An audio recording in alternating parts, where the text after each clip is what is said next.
organizacionais. Sou idealizadora da Casa Melina, que é um hub de consultores conscientes, né, para a gente espalhar essa notícia da consciência nas organizações, e conselheira do Instituto do Capitalismo Consciente no Brasil, né.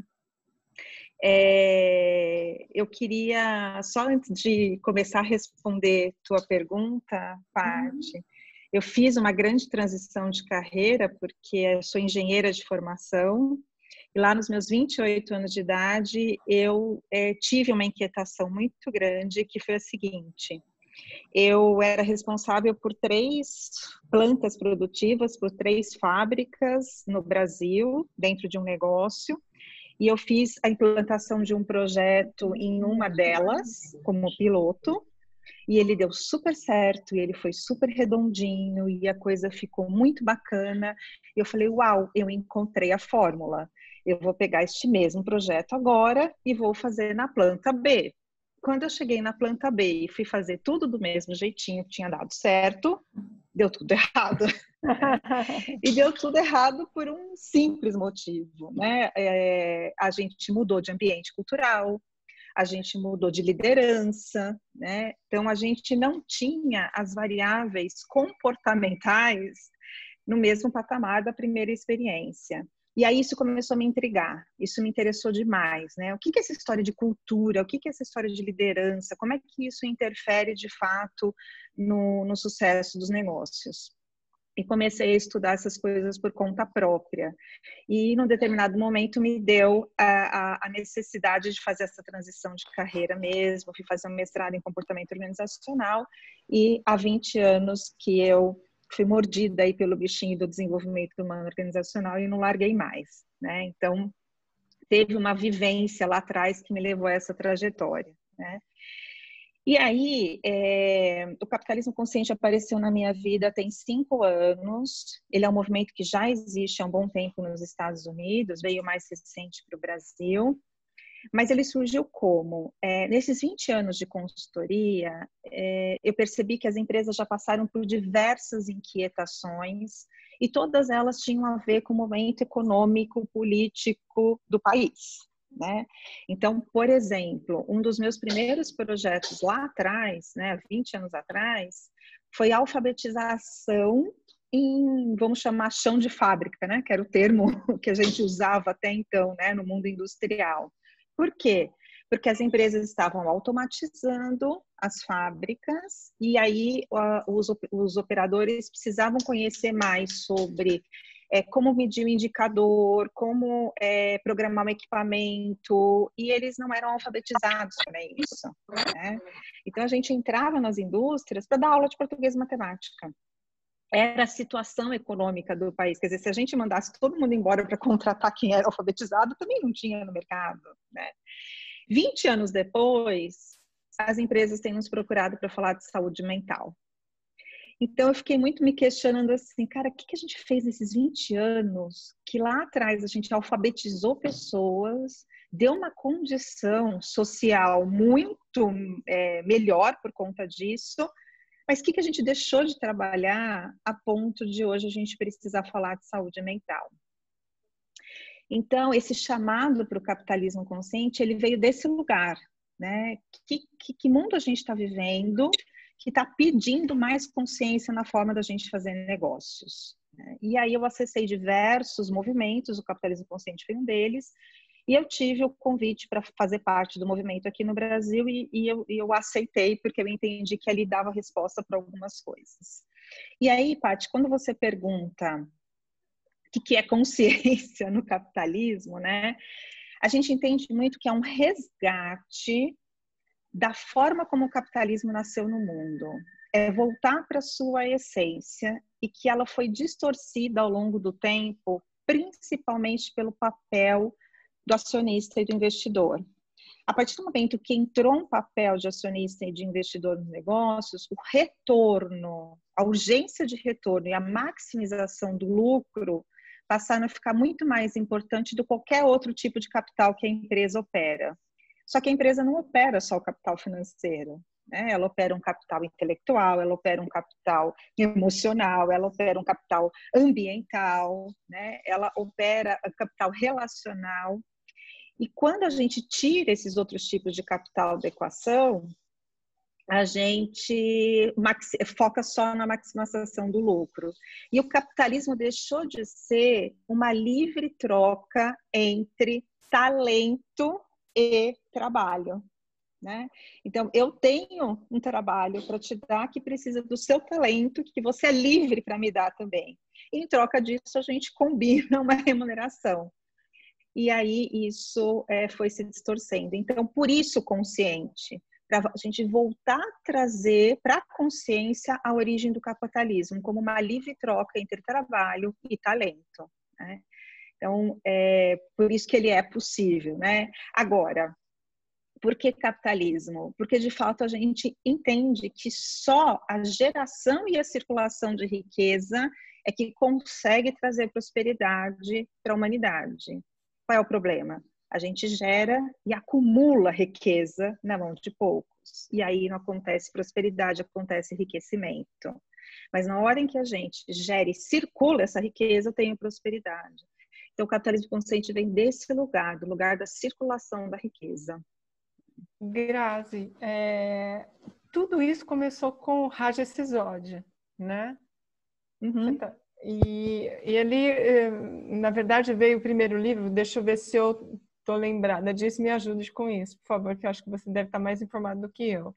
Foi com Whole Foods que ele se associou, que ele começou a conversar, e a partir daí eles lançaram o primeiro livro, né? Que foi escrito pelo Raj. Mas o que mexeu com o Raj para olhar para Whole Foods e trazer todo esse movimento para o mundo, né? Bacana, o que é Whole Foods, por Cris. exemplo, né? O Raj Sisodia é o acadêmico que deu início ao movimento do capitalismo consciente lá nos Estados Unidos, associado ao John Mackey, que é o fundador do Whole Foods. Então, a gente está falando de um acadêmico com um empresário, né? Então, a junção dessas duas energias aí, dessas duas forças. O que despertou esse olhar no Raj? O Raj era um profissional de marketing, né? Ele é um indiano que mora nos Estados Unidos e atuava na área de marketing. E aí, num determinado momento, ele se deu conta que a verba de marketing que ele tinha dentro da organização dele, que ele gerenciava dentro da organização dele, segundo ele, né, para muitas vezes convencer as pessoas a comprarem o que elas nem precisavam, né, era X vezes maior do que o PIB da Índia, que era o país de origem dele, né? E aí isso deu um baque, né? Como é que eu administro uma verba que é muito maior do que o PIB do meu país, onde a minha família continua morando, para simplesmente convencer as pessoas a consumirem? E a partir daí, ele começou a se interessar por pesquisar empresas que eram extremamente queridas pelos seus colaboradores e pela sociedade, e pelos consumidores, sem investimento em marketing. O que essas empresas têm? Que elas são queridas, né? E elas não têm essa grana toda para investir. E a hora que ele começou a pesquisar essas empresas, ele entendeu algumas coisas que haviam em comum. Foi quando nasceu o framework do capitalismo consciente, né? E aí o John Mackey, né, que era o fundador do Whole Foods, entendeu que, poxa, ele tinha um negócio consciente, tinha nome o que ele fazia, né, porque foi uma das empresas pesquisadas, e ele se engajou no movimento para eles escreverem sobre isso. Antes de eu falar do framework do capitalismo consciente, eu acho que vale a pena contar como o John Mackey descobriu que ele tinha um negócio consciente, né? Porque isso era feito de uma forma intuitiva, né? E aí, eu não sei se vocês conhecem a história dele, mas o primeiro mercado, que era em Austin, no Texas, ele pegou fogo. E ele perdeu praticamente tudo. E quando ele perdeu praticamente tudo, ele disse, bom, agora dancei, né? Não tenho mais o que fazer, vou ter que seguir outra coisa na minha vida. Só que os moradores da cidade não se conformaram de perder o Whole Foods. porque eles tinham carinho para aquele lugar, porque eles eram bem tratados, porque a relação era humanizada, porque eles não iam simplesmente comprar um alimento no mercado, eles iam comprar saúde, porque eram alimentos que eles sabiam a procedência, eram alimentos que a cadeia de fornecedores era totalmente gerenciada para garantir que não houvesse nenhum maltrato, nenhuma distorção aí de relação. Os funcionários eram felizes. Não, a gente não está perdendo o mercado, a gente está perdendo alimentação saudável, estilo de vida. E aí toda a população da cidade se juntou para ajudar ele a reerguer o mercado. E ele falou assim, nossa, eu tenho muito mais que o mercado, né? E aí ele entendeu o tamanho da consciência que havia naquele negócio, né? Então, foi um despertar que aconteceu de maneiras diferentes, mas com ambas cabeças que se juntaram aí para trazer o conceito. E aí, quais são os pilares, né, que o capitalismo consciente sustenta, observando o que essas empresas têm de especial, que eles chamam de empresas humanizadas? É um propósito elevado, que é um propósito que vai além do lucro, é um propósito que impacta todos esses tipos de capital e não só financeiro. É uma liderança consciente, que realmente lidera a partir do todo, não a partir de si. Uma cultura consciente, e aí cultura consciente nesse conceito é assim, é quando a gente não permite que se perpetue aquilo que a gente não acredita, aquilo que a gente não valoriza. Quando a gente dá um basta para coisas que não são aceitas, né? E o quarto pilar é a orientação aos stakeholders, que é quando a gente pensa além das nossas paredes, né? Quando a gente envolve fornecedores, clientes, acionistas, comunidade e colaboradores e tudo mais, né? Então foi daí que nasceu esse olhar para os quatro pilares. Diga, Paty. Antes de você talvez explicar ou entrar mais em detalhe nesses quatro pilares, que eu acho que, né, a gente possivelmente vai perguntar para você discorrer sobre isso, está me ocorrendo aqui que tem muita relação entre a forma como eu comunico a minha marca, né, dentro e fora, e impacto o outro. Então, a relação entre marca e a cultura organizacional. Então, se existe essa relação, e você trouxe a questão de marcas queridinhas, né? A Whole Foods era uma marca queridinha. E como é que a gente relaciona isso no momento atual, onde a gente talvez tenha uma expectativa quase que pessoal com algumas marcas que são queridinhas nossas, né? De fazer, de gerar um impacto, né? Consciente ou social, né? A serviço da humanidade, à sociedade, neste momento de crise legal, que a gente está. Eu acho bacana a gente olhar para isso, e acho que a gente está sendo convidado a ter um olhar super crítico, né, em relação a isso nesse momento que a gente está vivendo de pandemia, né? Quando eu digo super crítico, é assim, é olhar para a coerência ou incoerência, né, entre aquilo que a marca comunica para os seus consumidores, para os seus clientes, e aquilo que de fato acontece na prática. Então, acho que a gente está com o olhar muito atento para isso, para as coerências e incoerências. E a gente acredita, dentro do movimento, que marca e cultura são os dois lados da mesma moeda. Então, não existe...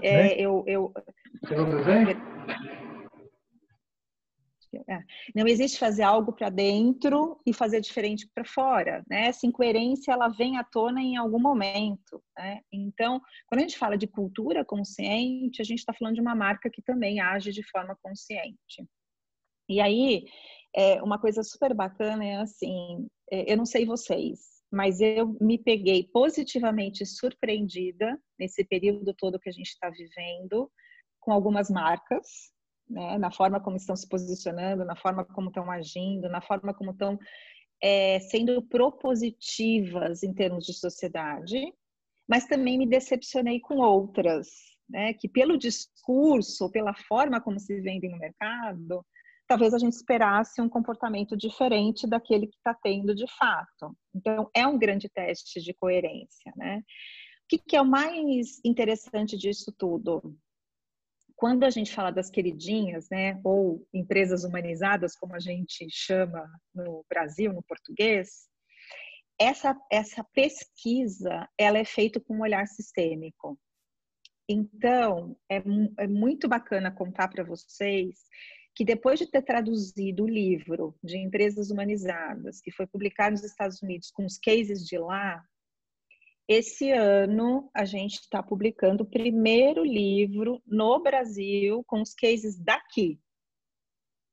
Então a gente chegou uma hora e falou, não, chega de traduzir case, a gente tem muita história aqui boa para contar de empresas que de fato são humanizadas e que têm boas práticas para que possam inspirar muitas outras. Essa pesquisa foi feita o ano passado.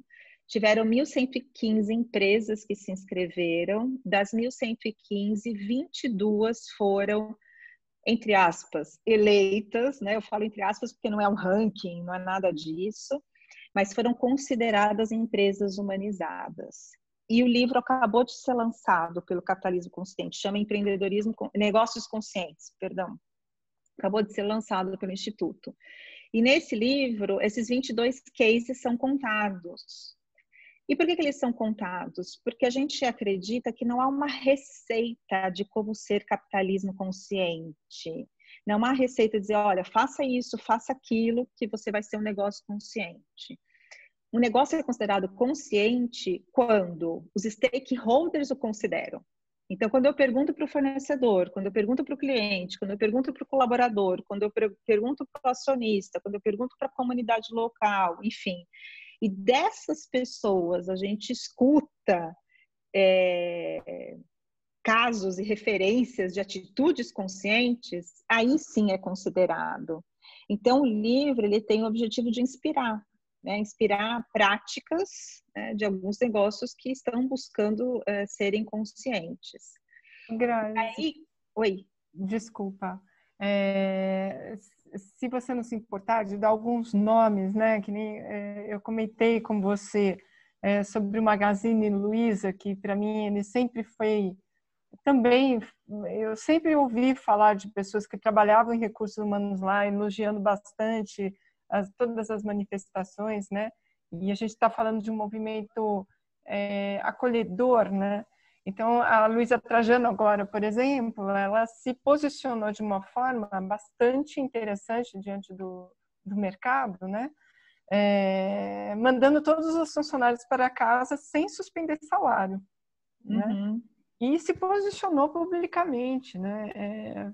Falando publicamente com as autoridades. Então, assim, a gente viu ela, por exemplo, quando teve o workshop, o Congresso do Capitalismo Consciente, ela foi lá, né? Então, também tem o próprio presidente do Capitalismo Consciente, não sei se ele continua lá, da Reserva, né? Então, tem algumas o Rony nos deixa, ele ficou 3 anos, né, presidente, a partir desse ano teve uma mudança. Ele é maravilhoso, é um ser humano incrível. Então, assim, a minha percepção, não sou íntima deles, né? Mas a percepção que eu tenho é que eles são coerentes efetivamente. Então, eles são coerentes como líderes, são coerentes como empresários, são coerentes como pessoas, né? Essa é a minha percepção. E eu queria te puxar para falar um pouco disso, né? Como que a gente consegue mudar dentro das organizações para essa visão mais consciente, né? Como líderes, como funcionários, né? É legal, Cris, quando você fala coerência, né? É isso que no fundo a gente às vezes não sabe dar um nome, mas a gente sente, né? É isso que a gente percebe, né? Só, nossa, tem alguma coisa que está descolada entre o que a pessoa fala e como ela age e tal, mas isso a gente consegue ler, né? Isso a gente consegue de alguma forma captar. Só que tem uma coisa muito bacana, né? Que assim, talvez o grande teste de coerência acontece de fato nos momentos de crise.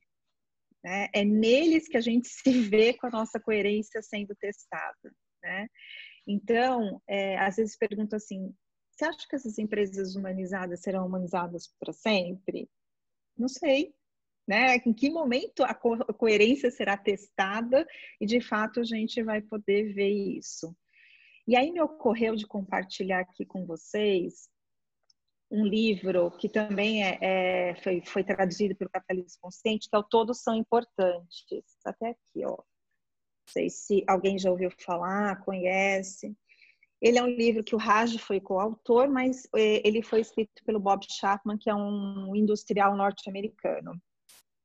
E para mim tem uma passagem do livro super interessante, que é assim: ele herdou essa empresa da família, é uma empresa de maquinário pesado, indústria pesada, e ele meio que olhava esse negócio como uma obrigação, né? Uma sucessão familiar, uma obrigação de estar ali como gestor, tudo mais.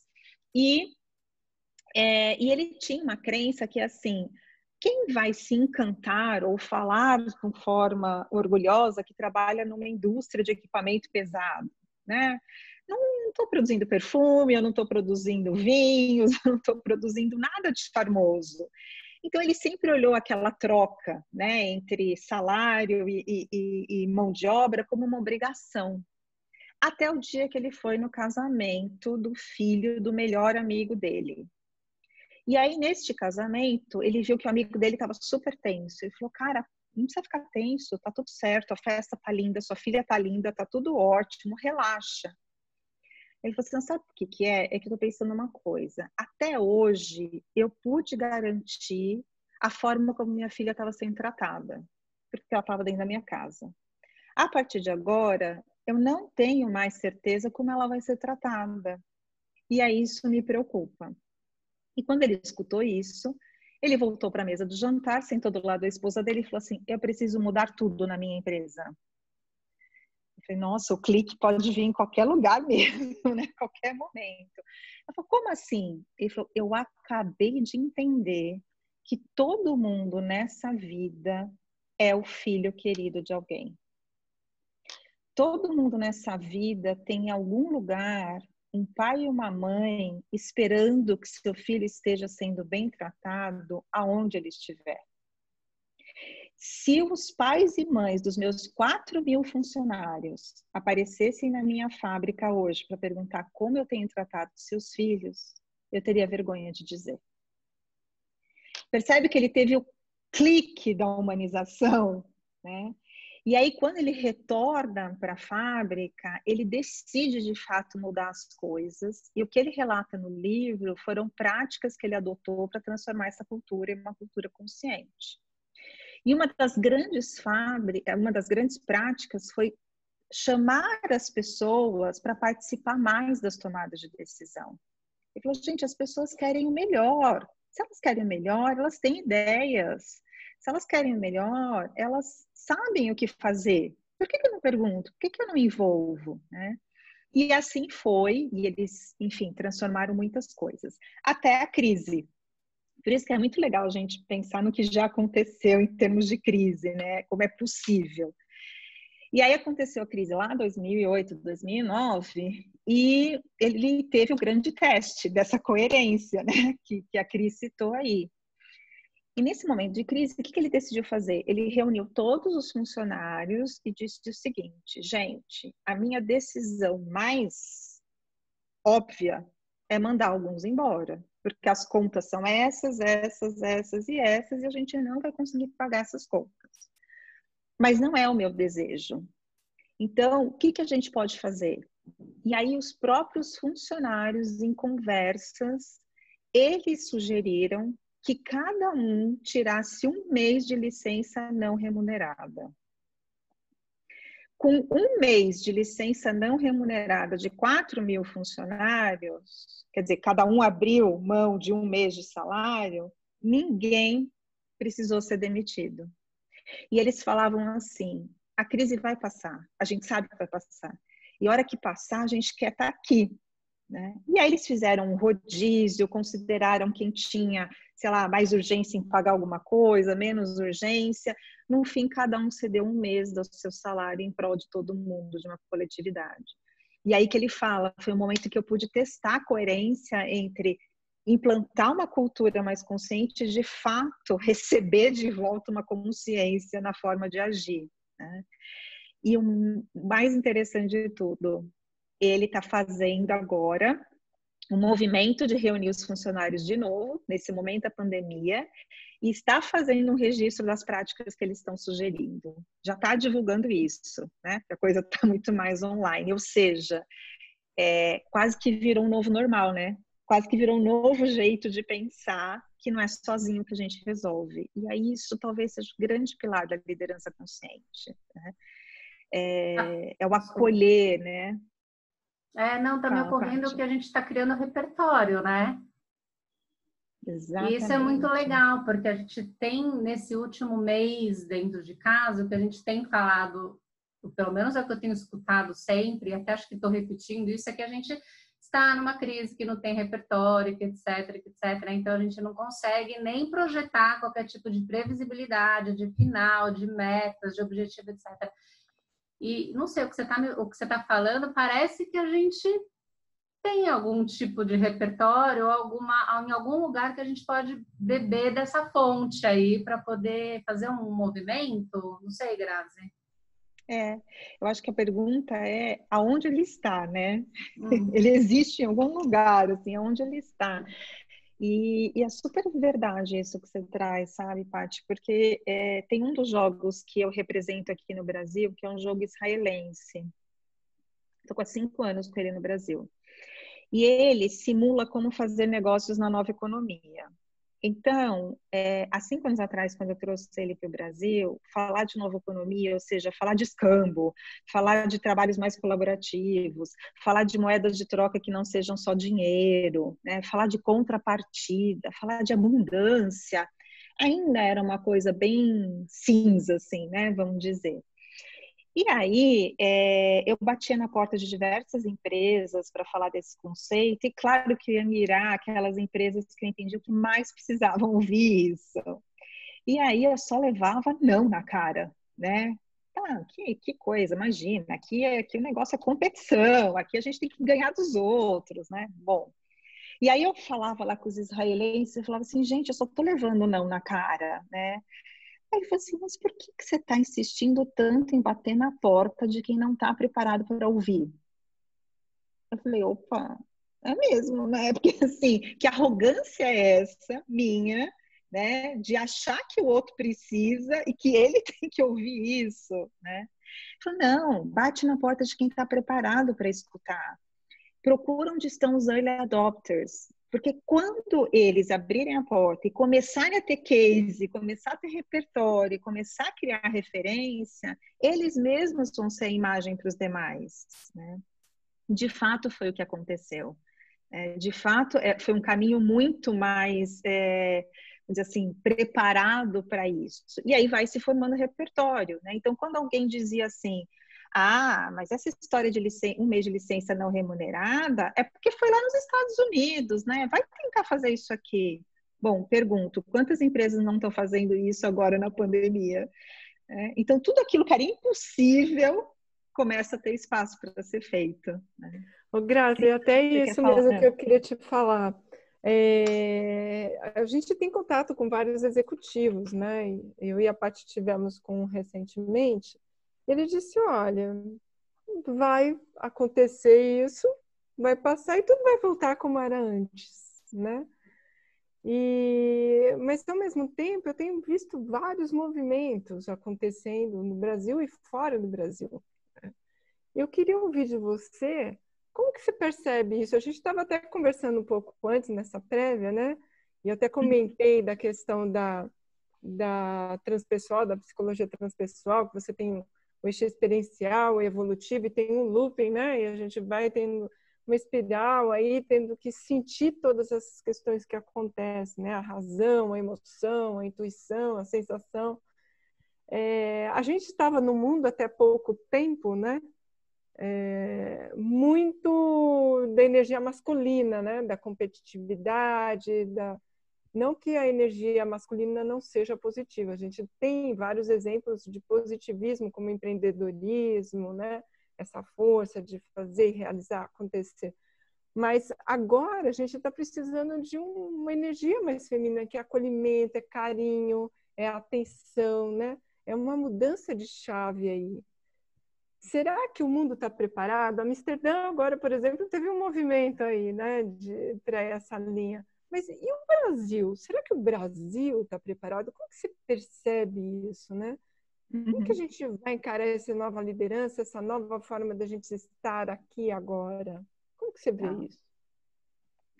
Ó, tem duas coisas importantes que eu queria trazer para essa sua pergunta. Uma é assim, a gente está experimentando muita coisa que a gente não estava experimentando antes, né? Então, eu acredito de fato que a gente está falando de uma evolução de consciência em algum nível. Talvez não seja no nível que a gente sonha que seja, né? Mas a gente está falando de uma evolução de consciência em algum nível simplesmente porque a gente está vivendo o desconhecido. E viver o desconhecido já nos permite criar novas consciências, né? Então, pode ser que quando isso tudo terminar, a gente tenha uma parcela de pessoas que voltem como era antes. Mas pode ser que quando isso terminar, a gente tenha uma boa parcela de pessoas que criem um novo normal, né? Então, a gente não tem, talvez, um comportamento único nisso tudo. Até porque, Cris, eu vou te dizer que alguns executivos com os quais eu tenho contato, mesmo nesse modelo de isolamento social, continuam praticando comando e controle. Então, tem alguns que nem sequer estão experimentando este novo, né? Então, a gente tem de tudo aí. Mas, como sociedade, a gente tem grande chance de dar um salto evolutivo aí de consciência e ter a coragem de manter isso, porque é corajoso manter, né? De ter coragem de continuar levantando essa bandeira de alguma forma, né? E aí, antes de entrar na questão do masculino e do feminino que você traz, quando a gente fala dessa evolução, para mim faz muito sentido o conceito da jornada do herói, de Joseph Campbell. Eu não sei quem conhece, mas o Joseph Campbell, ele estudou na mitologia quais eram as grandes etapas pelas quais um herói ou um mito atravessava até encontrar a sua recompensa. E aí ele entendeu que havia uma repetição nessas etapas, tanto é que isso mais tarde virou a forma de fazer roteiro de cinema, né? Roteiro de filme. E na jornada do herói, tem 4 fases que se destacam, que é o chamado para a aventura. Então, algo externo acontece que nos chama para uma aventura, que nos tira daquele estado que a gente estava habituado a fazer. Então, quem de nós hoje estaria em isolamento social se não fosse um fator externo? Ninguém, ou sei lá, poucos, né? Mas algo externo que nos coloca numa aventura que é diferente daquilo que eu estou acostumado. E aí, quando eu aceito esse chamado, eu tenho que começar a cruzar alguns limiares. O que é cruzar limiar? É começar a fazer algo diferente do que eu fazia antes. É botar o pezinho na piscina para ver se a água está gelada. Mas ainda não estou pulando, tá? Então, a gente vai fazendo ensaios, né? A gente fala assim, bom, então agora eu estou home office, eu vou experimentar acordar mais tarde. Não está funcionando. Eu vou experimentar acordar no mesmo horário que eu acordava. Ah, tá melhor. Prototipagem. Vai prototipando, exatamente. Eu vou entrando, cruzando alguns limiares, né? Só que o que acontece? Para eu realmente implantar, né, um novo comportamento, eu preciso me libertar das desculpas verdadeiras. As desculpas verdadeiras é tudo aquilo que é verdade, mas por ser verdade, portanto, é socialmente aceito, socialmente reconhecido, socialmente validado, mas que fica num lugar de desculpa. Então, por exemplo, então a gente está experimentando, né, esse novo jeito de fazer, mas, gente, eu não tenho orçamento para bancar café da manhã, almoço e janta todos os dias na minha casa, né? Ah, isso é uma verdade? Ah, isso é uma verdade. As pessoas vão concordar comigo? Vão concordar comigo. Só que nessa hora eu posso estar colocando uma desculpa para não seguir neste novo normal, né? E o que é mais perigoso? Todo mundo vai concordar comigo, né?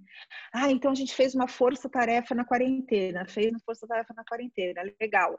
Mas eu volto lá para minha empresa e minha empresa diz assim, a gente precisa agora cumprir as metas do ano, vamos ter que tirar o atraso. Ah, é verdade? Ah, é verdade. As pessoas vão concordar com você? Vão concordar com você. Mas nesse momento é uma desculpa para a gente voltar ao que era. Então, percebe, eu fui chamada para uma aventura, eu experimentei novos comportamentos, mas a hora que apareceu uma desculpa verdadeira, eu volto para trás. O que a gente precisa de fato para ultrapassar as desculpas verdadeiras? É a gente acessar qual é a desculpa que está dentro de mim.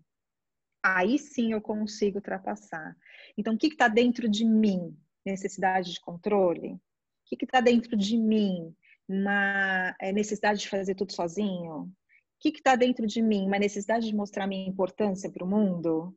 A hora que eu acesso isso é que a gente ancora um novo comportamento. Então, quando você me pergunta o quanto disso vai ficar, a minha pergunta é quantos líderes vão conseguir sair, né, para este lugar de olhar o que precisa ser ressignificado dentro de si, né? Paty, eu já te escuto, mas assim, eu vou falar de mim, não vou falar nem dos outros, né? Eu me peguei dentro de uma crença que mora dentro de mim, que é o medo de ser insignificante. E aí, assim, a hora que você está precisando ficar mais recolhida, mas tem medo de ficar insignificante, você acaba se expondo demais. Se você se expõe demais, você não está entrando em contato com o que você precisa entrar, né? Ah, mas a gente não sabe quando isso vai acabar, como é que vai ser? Então, me peguei com medo maior ainda. Sei lá, se isso acaba em maio, talvez para mim só acabe em dezembro, porque eu estou convivendo com um médico dentro de casa que está indo para o hospital. Então, a minha quarentena vai ser maior que a dos outros, porque eu não quero ser vetor para ninguém. Como é que vai ficar a minha insignificância? Então, se eu não parar neste momento para entrar em contato com isso, eu volto para a organização sendo que líder. Então, o convite do autoconhecimento, o convite do líder olhar para si, para de fato ele ser humanizado nas relações, é esse. Né? Aí sim, que líderes que vão conseguir sustentar isso? Quem tiver coragem de olhar para si nesse momento. Fala, não, maravilhoso. Eu ia só fazer mais uma pergunta, porque tem gente... Paty, que líder sou eu que mereço ser seguido, né? É só essa pergunta que eu queria deixar aqui. Já tem gente já querendo fazer pergunta e a gente já está quase... E o meu comentário, eu ia fazer uma pergunta relacionada ao papel da liderança, porque você trouxe todo um contexto do capitalismo consciente que gira num ecossistema, né? Então, o fornecedor, é o consumidor, é o cliente, é o stakeholder, é a cultura interna. Então, tem todo um ecossistema. Então, assim, como é que eu sei se isso é possível? Como é que eu sei se eu estou numa empresa que se enquadra ou que, né, pratica o capitalismo consciente? E qual é o meu papel como líder na minha base de influência nesse ecossistema? Que dicas que você pode dar para quem é líder aqui de negócio, líder de time? De negócio, E aí assim, a gente já abre para o Mal, que o Mal tem a primeira pergunta para fazer, já está me chamando. Tá bom. De uma forma bem pragmática, Paty, assim, na pesquisa das empresas humanizadas, e aí tem o site, né, humanizadas, deixa eu ver se não vou falar besteira, humanizadas.com, isso. Você vai encontrar ali algumas questões para cada um desses pilares. Então, assim, se eu sou uma empresa orientada aos stakeholders, o que eu tenho que olhar e responder, né? Se eu sou uma empresa de cultura consciente, o que eu tenho que olhar e responder para mim mesma? Então, assim, de forma pragmática, tem ali algumas perguntas que guiam para a gente entender o quanto a gente está ou não consciente naquele pilar. E que, de certa forma, foi foi a referência da pesquisa que foi feita, né? Agora,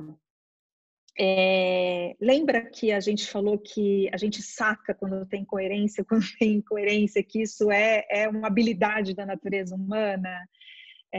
Eu acho que esse olhar está em conversar com as pessoas, esse olhar está em, de fato, acessar quem tem contato com aquela organização, né? E que isso, de alguma forma, acho que foi legal você ter perguntado, que estava esquecendo de falar, do livro que vai ser lançado esse ano, que foi escrito pelo Raj agora, que chama Organizações que Curam. Então, eu estou com a edição em inglês aqui, porque a tradução ainda não está pronta, mas vai ser lançada ainda esse ano. Mas, assim, organizações que curam, né? O despertar da consciência nos negócios para ajudar a salvar o mundo. Como assim que a gente fala que a organização é um lugar de cura, né? E aí ele tem um conceito super interessante, que ele diz o seguinte: se a sua empresa não estiver contribuindo para alguma cura do mundo, ela está contribuindo para alguma dor. Não existe caminho do meio. Então, se a gente não está contribuindo para curar algo, a gente está contribuindo para adoecer. Então, isso é muito forte, né? Quando a gente fala assim, meu Deus do céu, a empresa está curando o quê? E a gente não encontra a resposta, é um sinal de que eu preciso olhar para essas coisas e me mexer. E aí, qual é a crença dele? Que está nas organizações o grande poder de cura social, em termos de concentração de riqueza, de talento, de recursos e de tudo mais. Então, se em algum momento da nossa história a gente depositou na religião ou depositou no governo esse lugar de cura social, já não é mais. Quem tem hoje recurso e condição para isso são as organizações. E se ela não está fazendo esse papel, ela está deixando de usar o potencial dela. Então, quando, por exemplo, uma grande empresa me chama para participar de um programa de mentoria para pequenos empreendedores que estão na sua cadeia de fornecimento, para que eles sejam sustentáveis e prósperos, eu estou falando de uma empresa que cura. Porque para ela, não adianta parar de comprar da Grazi, se a Grazi falir e passar a comprar da Paty. Ela quer que a Grazi prospere, mesmo sendo pequena. Só que a Grazi é tão pequena que ela não tem repertório de gestão para prosperar. E aí, como grande organização, eu faço o quê? Eu te mentoro, né? Quer dizer, eu tiro todos os dias pessoas da sociedade para, de alguma forma, trabalhar na minha organização. No final do dia, eu estou devolvendo elas como? Se eu não estou devolvendo melhor, tem algum problema, né? Então, esse olhar, por exemplo, profissões que tendem a ser descontinuadas, porque a tecnologia está substituindo, porque o digital está tomando conta. Se eu sei que eu sou um negócio, que daqui a algum tempo vou deixar de precisar daquele profissional, como é que hoje eu estou preparando aquele profissional para sobreviver e ter uma vida após o meu negócio? Porque até agora ele me serviu, né? Então, é papel da organização. Por quê? Porque ela tem recurso, porque ela tem talento, porque ela tem riqueza para isso. É simples assim, né? Não é lamentar que um dia eu não preciso mais, é te preparar para o dia que eu não precisar mais, né? Então, é isso uma organização que cura. E aí olhar se eu estou consciente nisso, é olhar que ações são essas que são feitas além das paredes da organização. Grazi, que delícia te ouvir falando. Estou apaixonada por esse tema. Que dá para perceber. Só que agora a gente está bem em cima, acho que seria legal a Paty trazer a pergunta do Mal. Né? Mal, pode abrir o microfone, ele já me chamou aqui. A gente tem os últimos 15 minutinhos para alguém também, se alguém quiser perguntar depois do Mal. E tá bom. Legal, legal. Bom, em primeiro lugar, eu queria agradecer por toda a sua exposição em relação a esses conceitos. Eu acho que são muito legais, bem pertinentes do que a gente está vivendo e realmente eu acho que todo mundo sente aqui dentro e se conecta bastante com isso, né? A minha pergunta, ela tem mais a ver com o conceito, né, que você trouxe do capitalismo consciente. Você colocou um ponto importante que era em relação à massiva experimentação de hábitos, né, inclusive dentro do contexto empresarial, que a pandemia causou, está forçando as pessoas a fazer, né? Então, isso realmente vai determinar se esses hábitos eles vão persistir ou se eles vão ser descartados. Já existiam algumas tendências no mundo e as empresas falam muito disso, é o vocabulário que as empresas realmente colocam em seus annual reports, em seus websites. Existem conceitos como sustentabilidade, propósitos de marca e algumas empresas, inclusive como a Danone, que fazem um marketing muito grande em relação à sua certificação como corporação B Corporation Certification. Então, eu queria entender, essas tendências obviamente já existiam e você colocou um ponto em relação ao capitalismo consciente que parece ser um grau acima dessas tendências. Qual é o ponto de intersecção e quais são os pontos de diferença em relação a essas tendências que eu mencionei e o conceito que você está trazendo para a gente? Legal, Mal. Super obrigada pela pergunta. A gente é tudo primo e irmão. A gente é tudo de mão dada, né? Então, eu diria para você que tem muito mais semelhanças do que diferenças. Tanto é que agora a gente está lançando um fundo de investimento para pequenos e médios empreendedores nesse momento de crise, em parceria com o B, Sistema B, né, que chama Covida 20, para a gente dar vida aos pequenos empreendedores 2020, né? E a gente está muito junto com o Sistema B. Então, assim, é tudo muito próximo e eu acho que essas coisas estão ficando cada vez mais juntas. Tem algumas diferenças? Tem, por exemplo, o Sistema B é uma certificadora. Então, de fato, você passa por um processo de certificação. Capitalismo consciente não é. Capitalismo consciente, ele vai determinar a consciência do seu negócio a partir, né, daquilo do impacto que ele gera. E ele vai criar referências e inspiração para outras empresas, né? Mas a gente está olhando para o mesmo objetivo final. E aí, no capitalismo consciente, a gente viveu os 3 últimos anos muito focado em comunicação, divulgação, se fazer conhecido, criar um papel na sociedade. Há 5 anos atrás, eu perguntava para o grupo, alguém ouviu falar capitalismo consciente? A maioria respondia assim, mas isso é possível? Né?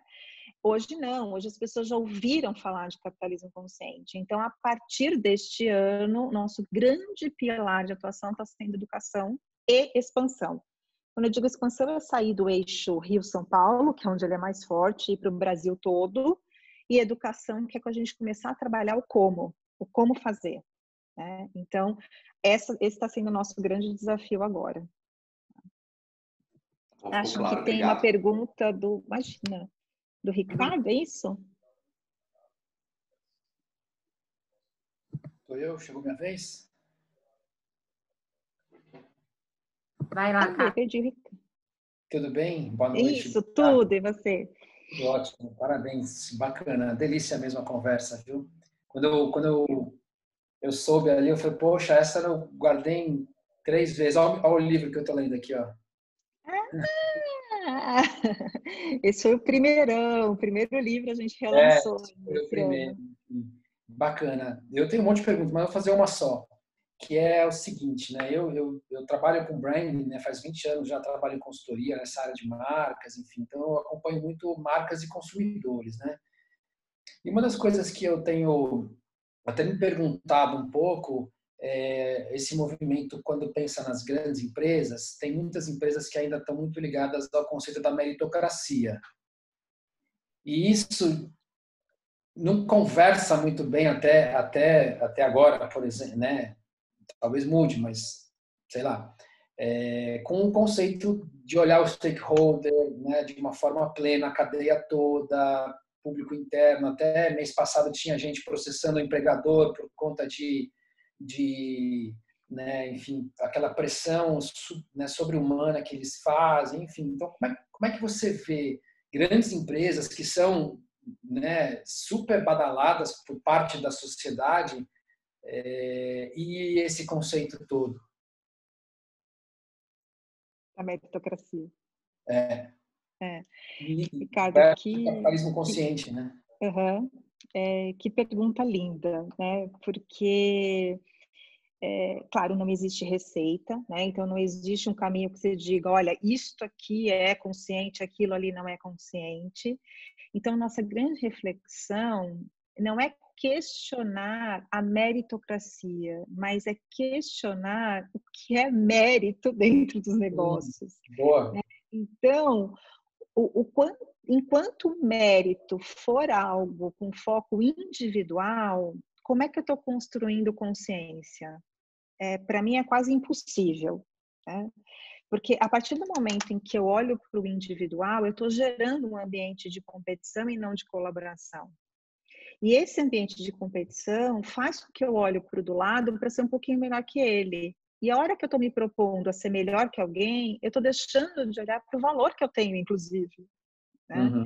Então, tem uma frase que eu aprendi aí com os israelenses que é assim: competição é um jogo para amadores, colaboração é um jogo para empreendedores.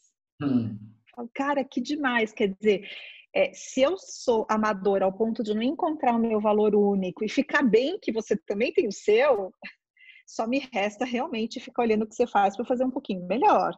Né? Agora, se eu tenho foco no meu valor, eu encontro ele, eu também quero que você encontre o seu. Porque se os dois estiverem crescendo, a gente está gerando uma abundância no mercado. Né? Que é diferente de competitividade, hein? Pelo amor de Deus. Eu não estou dizendo que os negócios não têm que ter competitividade, eles têm que ter. O que eu estou dizendo é, a gente não precisa viver da competição, que significa alguém tem que perder para o outro ganhar. Uhum. Então, enquanto o mérito estiver neste lugar, da performance individual, a gente realmente está dizendo que para alguém ganhar, o outro tem que perder. Né? Agora, se o mérito tiver um impacto que o meu negócio gera no mundo, né? O impacto que ele gera no capital emocional, financeiro, ambiental, intelectual e espiritual e tudo mais, a gente pode continuar fazendo meritocracia, só que eu mudei a referência do que é mérito, né? Uhum. E é muito interessante pensar o seguinte, talvez a Paty também esteja vivendo isso porque você conversa com diversos executivos, faz coaching, etc. As pessoas que estão mais tranquilas, que trabalham em grandes organizações, né? Não estou falando dos autônomos nem dos pequenos empreendedores. Os que trabalham em grandes organizações e estão mais tranquilos neste momento são aqueles que me dizem assim: eu tenho 10 minutinhos do meu chefe agora todos os dias. Ele está dispondo o ouvido, ele está dispondo o coração, ele está dispondo o diálogo. Aí eu te pergunto, o que é isso se não humanização? E humanização está na meritocracia? Então, se a gente entender que é mérito humanizar as relações e levar isso para a meritocracia, a gente ressignifica, né? Então, Ricardo, mas esse é um ponto de vista Graziella, tá? Para mim, quanto à meritocracia, olhar o mérito nessa forma individual, a gente não está conseguindo trazer consciência de fato. Uhum. Obrigado. Nada. Maravilhosa essa reflexão. Muito bom. Mais alguém? A gente tem uns minutinhos. Quem quer aproveitar a Grazi? Senão eu e a Cris, a gente lança mais uma pergunta. Nós somos duas perguntadeiras, né? Para quem é coach. Opa, perguntas poderosas, hein? Pergunta tá na ponta da língua. Mais alguma pergunta? Eu vou arriscar, então. Vai, Mari. Oi, Eba! Graziella, tudo bem? Oi, Paty. Obrigada por esse encontro, muito esclarecedor e muito bom. Obrigada, Graziella, Paty, Cris. Bom, enfim, eu fiquei muito interessada quando você falou das empresas que curam, né? Uhum. E que esse é o futuro para despertar uma consciência coletiva, na verdade. E quando a empresa tem o propósito de curar ou querer curar, mas a liderança que está nela não está ainda coerente com esse propósito. Como que a gente faz, né? O que precisa acontecer para ter essa coerência entre o propósito da empresa e a liderança que está dentro dela? A pergunta de $1 milhão, Grazi, por favor. Posso aproveitar a pergunta da Mariana só para emendar, porque isso é uma pergunta que eu sempre me fiz. Aproveitando o que a Mariana falou, existe realmente essa separação? Porque quem faz a empresa são as pessoas, quem constrói missão, visão, valor, esse tipo de coisa. Então, aproveito a pergunta dela para encaixar essa outra na sequência já. Dá para separar? Porque é uma coisa que eu me questiono muito. Né? Denis é que está o sobrenome, mas é isso aí. Tá bom, Denis, legal. Parabéns, isso aqui é uma bênção que está acontecendo. Eu trabalho num mundo de loucura e a Patrícia, quando me convidou, eu falei, deixa eu ir lá, porque deve ser bem bacana. A Paty, ela veio com esse tipo de conversa para dar uma limpada na mente.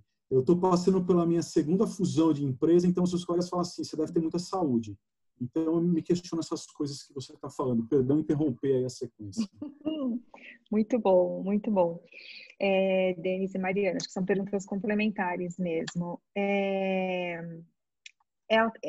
quase que uma esquizofrenia, né? Como você fala, essas coisas conseguem se separar, é quase como se a gente tivesse uma crise de identidade, né?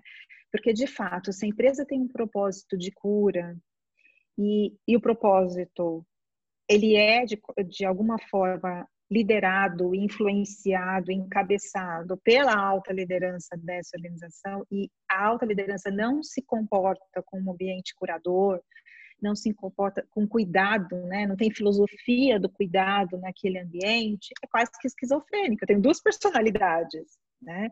Agora, as incoerências, elas saltam aos olhos. Não tem jeito, né? Então, se de um lado, né, lembra, cultura e marca são dois lados da mesma moeda. Se de um lado eu estou contando para o meu mercado que eu curo, e dentro de casa eu tenho uma cultura que adoece, essa incoerência, ela se manifesta em algum momento e não se sustenta. Então, assim, em geral, a gente define um propósito porque ele é bonito e vendedor, mas a gente não acredita nele. E isso não evolui, né? Então, é essencial que a gente tenha uma liderança que acredita de fato no propósito e constrói esse propósito a partir de uma verdade? Senão, é muito difícil isso se sustentar. Né? E aí você vai ter o quê? Em geral, tá? Você vai ter pessoas aderindo àquele negócio porque talvez elas estejam passando por um propósito financeiro. E que tudo bem, né? Propósito financeiro também é nobre, a gente precisa de sobrevivência. Mas a partir do momento que esse propósito financeiro tivesse esgotado, eu não tenho mais a alma daquele colaborador comigo, né? Percebe? Então, para mim é esquizofrênico a gente vender algo para fora e ter uma atuação diferente para dentro. Em algum momento isso aparece. Então, uma moda de criação de propósito, né? Daí, assim, olha, você pode vir aqui ajudar a gente a elaborar, eu recebi várias elaborar o propósito da empresa. Claro, você tem 2 horas. Hã? 2 horas? Você quer criar uma frase bonita, um slogan, é isso? Não. Isso não é propósito. Não, a gente tem que construir isso da alma, né? Tem que vir aqui, ó, de dentro para fora. Não são em 2 horas. Eu lembro de um cliente nosso, Cris, que o propósito da empresa era ser a melhor empresa no segmento, papapá. E ele me falou desse propósito com muito orgulho, né? E eu disse assim, nossa, o seu propósito é só isso, ser melhor que o outro? É só isso que você faz de bom? Acabou, né? Como assim? Né? Então, foi uma baita de mudança mesmo, de jeito de pensar, e esse propósito foi reconstruído. E é muito interessante, porque esse CEO, ele passou por um processo de transformação lindo, mas naquele momento, ele queria, de fato, fazer tudo sozinho. Então vem cá, você me ajuda a fazer? Eu falei, ajudar você? Não, a gente tem que ajudar a organização, né? Você está aqui há quanto tempo? Não, estou aqui há 5 anos. E o funcionário mais antigo? Está aqui há 28. Poxa, ele deve saber muito mais que você sobre esse negócio, né? Vamos envolver todo mundo? Então, foi uma outra forma de fazer, né? E aí, quando ele entendeu que ele precisou... Aí que eu falo do olhar para dentro. A necessidade de controle era tão grande, né, que eu não conseguia envolver os outros, ou que eu não conseguia pensar em outra coisa a não ser a melhor. Né? E a hora que ele entendeu que ele precisava trabalhar essa necessidade de controle é que a coisa se transformou. Né? Então, nem sempre a gente precisa substituir o líder, a gente pode fazer ele se autoconhecer. Não dá para ser um líder consciente ou uma empresa consciente sozinha, né, Grazi?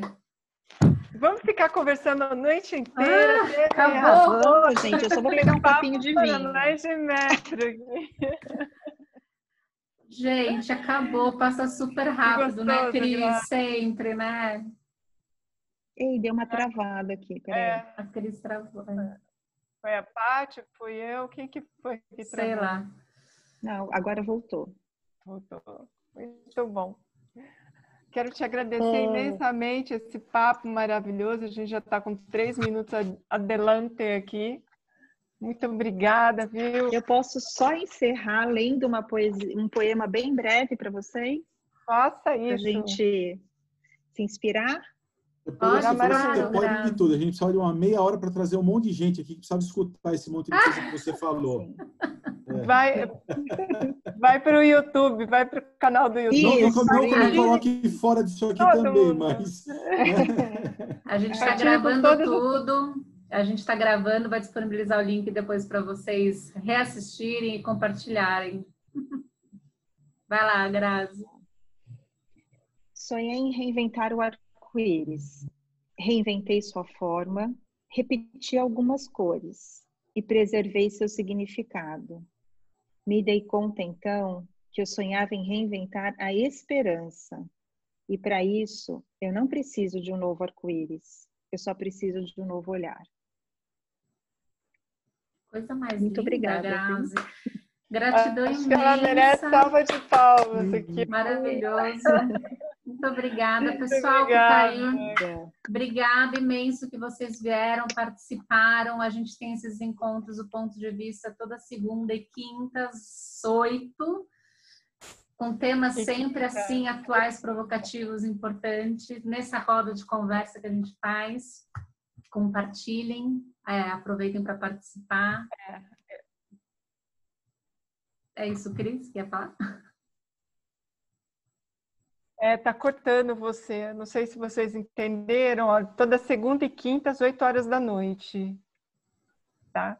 A gente espera por vocês e todas as lives que a gente está fazendo, a gente grava e coloca no canal do YouTube que a gente depois divulga nas redes, tá bom? Grazi, mais uma vez, que prazer enorme. Quero estar mais perto de você. Juntinho, hein? Obrigada, gente. Tchau, pessoal. Boa noite. Tchau, tchau. Beijo. Boa noite a todos. Obrigada. Obrigada, tchau, Grazi linda. Obrigada, tchau, Malta, João, Mari, Jéssica. Meu primo. Tchau, Dudu. Tchau, Val. Val, eu recebi sua mensagem, eu só não escutei. Jéssica, querida, apareça sempre. A Lu, Silene, opa! Obrigada, tchau. Tchau, Mari. Até mais. Gente, cadê meu primo? Meu primo foi cuidar da filha dele, deixou só o vídeo aí. Cadê você, Dudu? Tá falhando muito a sua internet. Caiu, aí, ó. Tá dando microfonia, eu acho. É? Esse é seu primo, Edu?